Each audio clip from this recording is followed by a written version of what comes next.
Hey, what's good everyone? It's Yash. I hope you're having a great day. And for this week's video, I made a spec ad for Doritos sweet chili flavor nacho chips.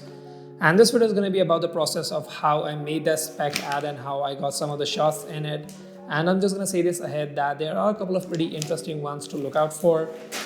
So before going over the process of how I made it, I'm just going to play the spec ad itself so you can relate to it a bit more better of how a certain shot got from here to there. So with that said, here's the video.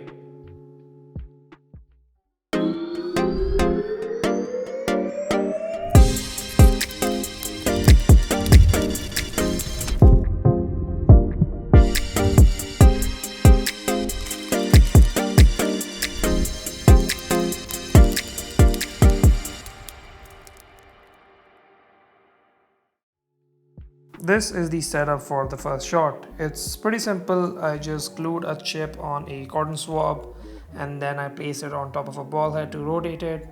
For lighting, I'm just using my softbox with a grid to cut out any spills and my aperture MC light to add a bit of a fill or rim light to the chip. This is where the camera is gonna go, but I'm using it right now so you can actually see the frame. Again, it's pretty simple and this is the shot.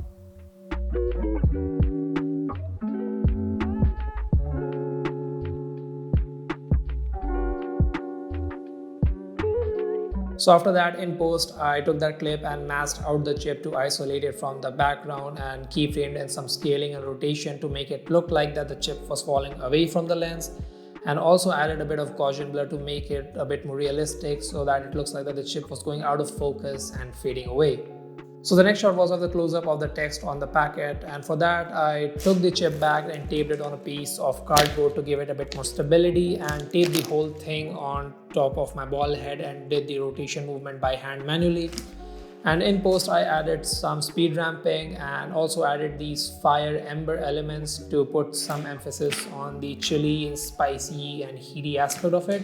And I also added these text effect in this scene just for a split second to make it look a bit more spicy. That was really bad. Okay, for this shot, what I'm thinking I'm gonna do is I'll toss these chilies right in front of the camera, and I'll also add some fire elements to the clip in post to put more emphasis on the spicy and heaty aspect of the chips. For lighting, I'm just using my main softbox in top-down angle, and I'm also using my aperture MC to add a bit of backlight to these chilies so that it can be distinguished from the black background. And for tossing, I'm just gonna put it in between a piece of paper and just do the toss trick. Let's see if it turns out how I imagine it to be. If it does work, it'll be in the video. Fingers crossed.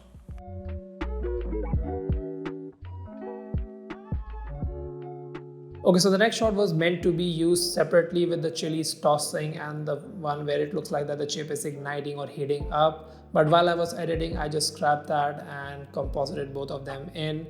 So with the one where the chilies are tossing, in post, I just added a bit of speed ramping to smooth out the motion of chilies going up and down.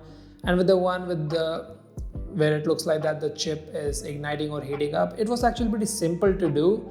I just used the setup from the first shot. I already had it, so I just used the same one. And I took my aperture M9 light and hovered it back and forth on top of it, and that made it look like that the chip was heating up or igniting whenever the light was going behind it. And after compositing both of those shots in the end, it ended up looking like that while the chilies were falling down behind the chips, they were also igniting it.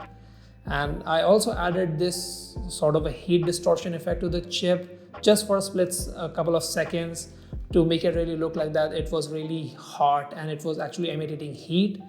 And also added the ember effects just to show more heaty and spicy aspect. And I think that shot turned out really good. It was one of my favorite shots from this scene. So the next shot was, I'm not sure, but it's probably the one with the perspective of the chip bag. That was also a pretty fun one to do. It was a bit more on the harder side, I would say. I thought of a couple of ways to doing it. So the first one was more of the simpler one to do. I just took my camera and I taped the chip bag in front of it and did the motion of it pouring out by hand. But no matter how many times I did it, I just couldn't get it right. I did it for like 3 hours and got more than 100 clips, but I either missed the framing, missed the focus, or the chips weren't falling in correctly, or the distance was not correct, or something, but it just didn't happen. So I took the second method and made this sort of a rig for this scene. What I did is I just took my camera and mounted it on top of my fluid head and taped the chip bag in front of it, and also added a piece of cardboard to it to give it a bit more stability so it doesn't wobble around while moving. And I also use my friction arm as a sort of a checkpoint to know when to stop the motion, when to stop doing it. And I just took the whole setup, my whole tripod, and put it on top of my desk and just quickly panned it 90 degrees at the front. And it still took like 10 to 12 or maybe 15 tries, but in the end it was a lot more easier to do and a lot more precise. There was just one mechanical movement going in, and this was the better way to do it in my opinion. I was pretty satisfied with the clip that I got, but in the end I was not happy with the overall results because it just boiled down to what equipment I was using. You see, my camera can only shoot to up to 60 frames per second, and for scenes like this you really need a high frame rate camera, something like over 120 frames per second, but I didn't have that. So I tried really hard to do that in post, but it still had like some distortions and warping here and there, even for a split second, but still bugged me quite a lot. But there was nothing that I could do. I just had to get settled with what I had. And what I'm trying to say is that this shot could have been done better with the proper kind of equipment if it was available for me. But it still looked pretty nice. I was quite happy with it, but not completely satisfied. So the next shot was of the close-up of the chip with showing the textures and everything. And for that, I again used the method of the first shot and glued a chip to a Q-tip and put it on my ball head and rotated it.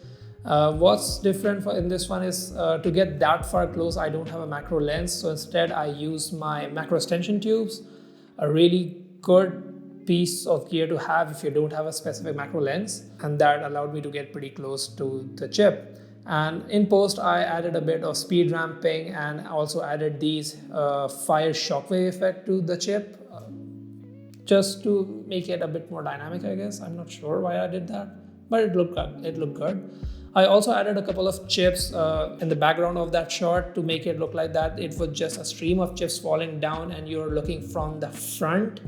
I hope you understand what I'm saying. And that shot was pretty good. I liked it. And the next shot was with the chilies and chips falling onto the lens. But for that shot, the camera was not actually underneath the chilies or chips. It was actually above it. So for this shot, what I'm thinking I'm going to do is I want that effect of chips falling onto the camera so that it gives more of that upward perspective. And for that, I'm just gonna mount my camera right there and it will be in a downward angle. After that, I'll just toss these chips and chilies in front of it. And in post, I'll reverse that clip and that should give off the effect that the chips are falling onto the camera lens itself. For setup wise, it's pretty simple. Just a couple of lights. The main one right there and the secondary one as a fill. And a piece of black paper as a background. Let's see how it turns out.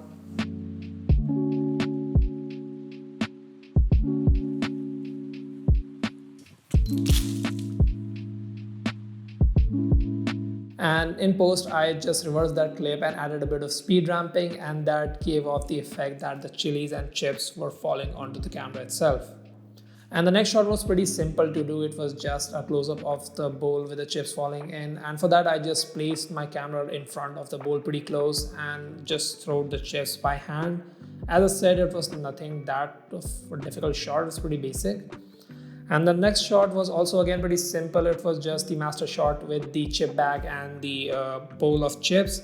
And for that one, I actually used a photo instead of a video file. I used a photo because I cleaned it up a lot in Photoshop, like removing any sort of wrinkles or scratches or dents from the chip bag to make it look as pristine as it can look. and then used that instead of a video, and added in some keyframing to make it look like that it was coming from bottom to top, and also added in some of those fired ember elements to add a bit more depth and motion so that it just doesn't look that much stale. And as I said, it was again a pretty simple shot to do. In the end, it looked pretty nice and I was pretty happy with it, how it turned out. And that was the entire process of making this spec ad.